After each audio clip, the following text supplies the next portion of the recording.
What's going on today, guys? It's October, so it's fescue seeding time. I know that's exciting. But anyway, what I got going on today is I'm going to get out and get a few more done. Been plugging along every day. Plugging along, plugging these holes. But plugging along every day since the latter part of September. And here we are. It's October 7th. So still got a lot to do. And keep picking up new ones every day. Anyway, I'm going to show you a little bit about, what I'm using to get this done with, and then the different kinds of seed I'm using. So stay tuned.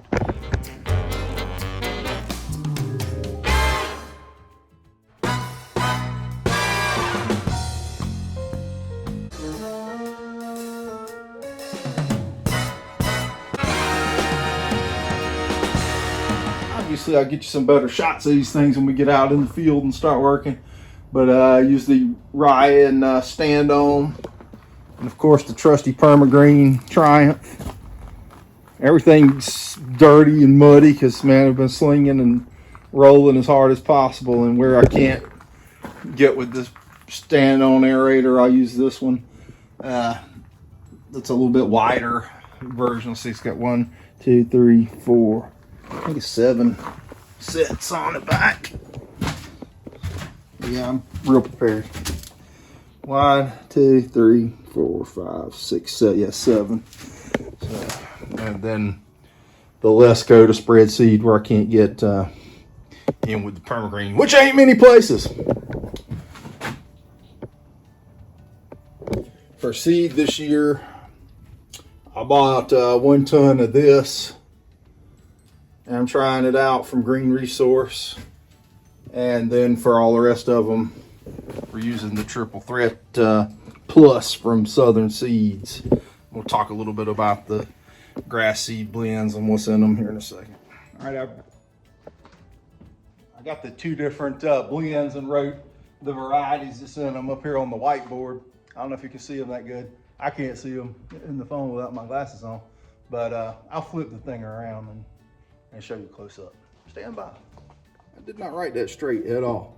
Anyway, the Triple Threat Plus, we get that at Southern Seeds in Middlesex, North Carolina. You can mail order that if you want, just a bag or something. Go to Southern Seeds Inc. and they'll ship you some out. Or if you're a contractor in the North Carolina area, they will run you truckload quantities out or pallets, whatever. You just call them and talk to them and see what they can do for you. This particular batch I have has these 3 varieties in it. Saltillo, which is obviously by the name, it's more of a salt tolerant grass, and I think it did pretty well in the rain out shelter for drought tolerance. Lifeguard is probably one of the top rated ones for drought tolerance.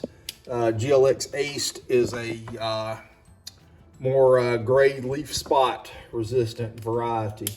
All of them are going to be bred to be more disease resistant, and they're tested there at Rollsville, North Carolina, and I've seen them going through the paces there.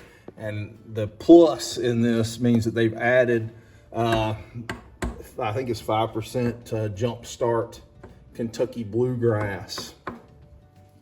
So you say, why would I add Kentucky bluegrass to my tall fescue? To make the price go up? No. The advantage to the Kentucky bluegrass and the tall fescue is Kentucky bluegrass is highly rhizomatous, meaning it can spread and repair damaged areas.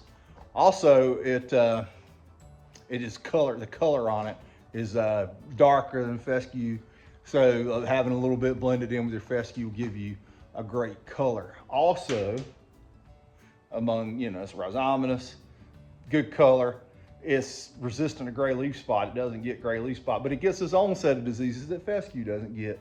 So there's that to consider.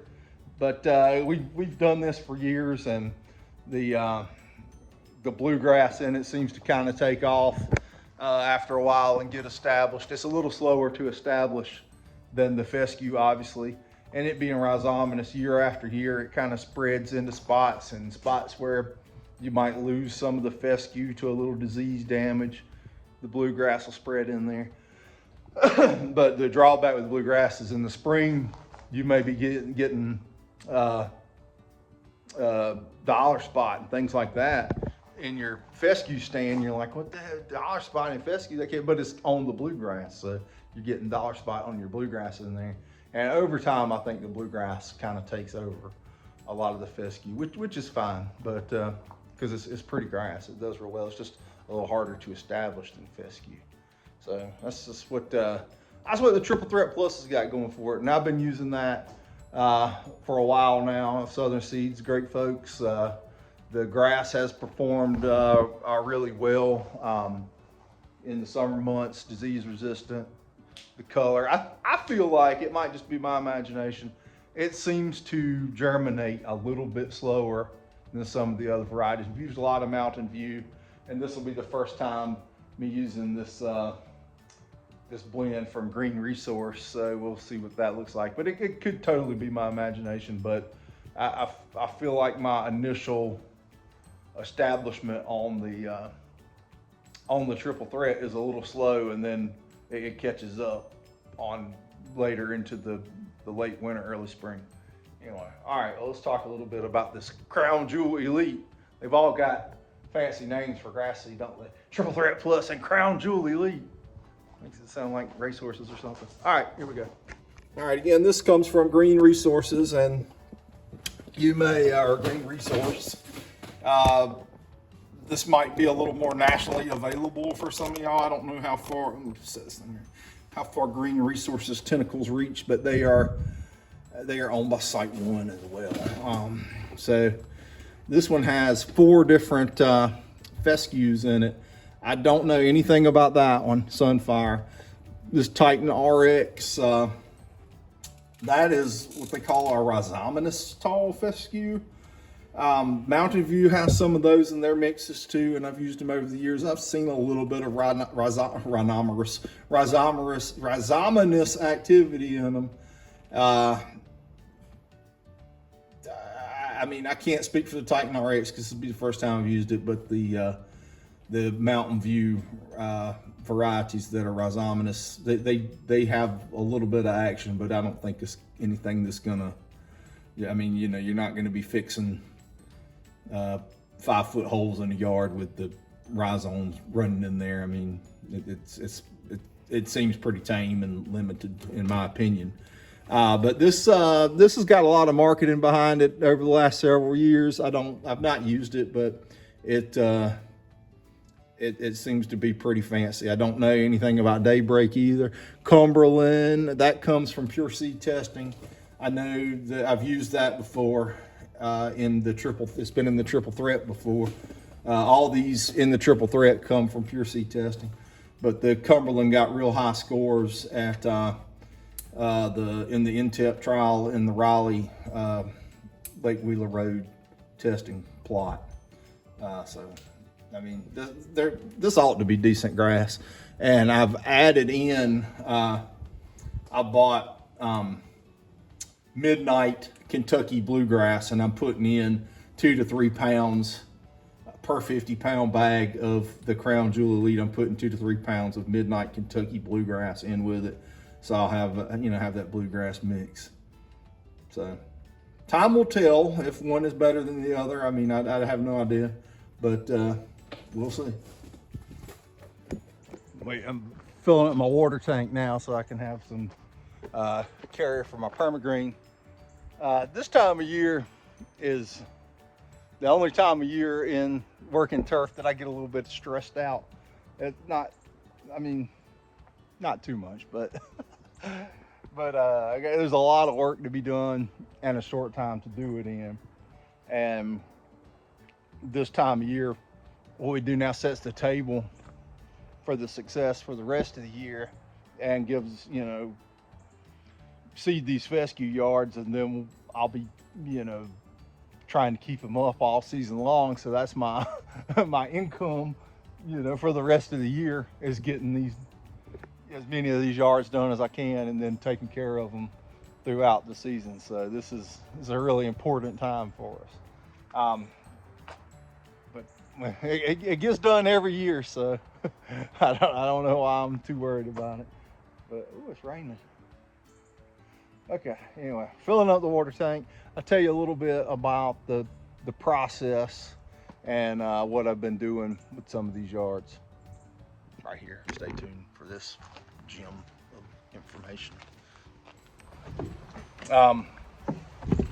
We use the permagreen to throw our seed with and the ryan to aerate. In most cases, what I've been doing is aerating the yard, mixing up my tank in the permagreen with something like this. I've used this for years. Oh my God. This is a liquid starter fertilizer. I get this from Maharan Agriculture, but you can obviously use anything you want, or granular. I use the liquid because I can just do it in one pass with the permagreen. I can put my seed in the hopper and this liquid fertilizer in the tanks, and as I'm spreading the seed, spray the fertilizer on it.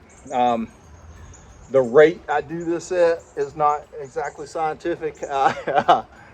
I put 1 gallon in my of this liquid fertilizer in my permagreen, which holds 12 gallons of liquid in the tanks and covers about an acre with that. But what I do when I'm spreading seed is I will run my permagreen in low gear, but I'll keep my spray in at the high output. So I'm running out a little bit more than a gallon of this stuff per acre, in other words, and that way I can open my seed hopper really wide open and get a lot of seed out at the same time. So far so good with this. The only thing with the liquid fertilizer is, it's not going to be, there's no slow release component to it to be hanging around feeding the grass once it comes up good. But I've always come back in about November or December and spread a straight app of ammonium sulfate. But I actually get ammonium sulfate blended with iron. So I run out an ammonium sulfate with 4% iron and run those out on the yards once they've come up good, a month or two after they've come up, and it knocks the color right into them. They do well like that.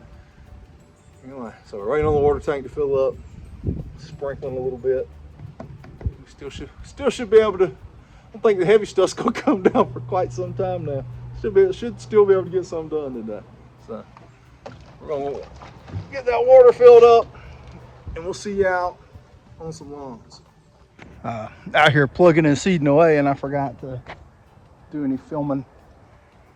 This one doesn't need a whole lot, but I aerated it. And over here in this section with the pine trees and all, it gets a little dry even with the irrigation, and the grass will suffer a little bit over the summer. Then you seed it up and it pops right back in. All right, on to the next one. There's some new construction and patio that they got all this smoothed out of, aerated it vigorously. I'll get the seed out on it with the trusty permagreen. Seeded it up on the slightly heavier side, if you can see the seed in there. But I got all these tracks in here from the permagreen and all, so I'm going to go back over it with the aerator just to have it look uniform, since it's just bare dirt like this.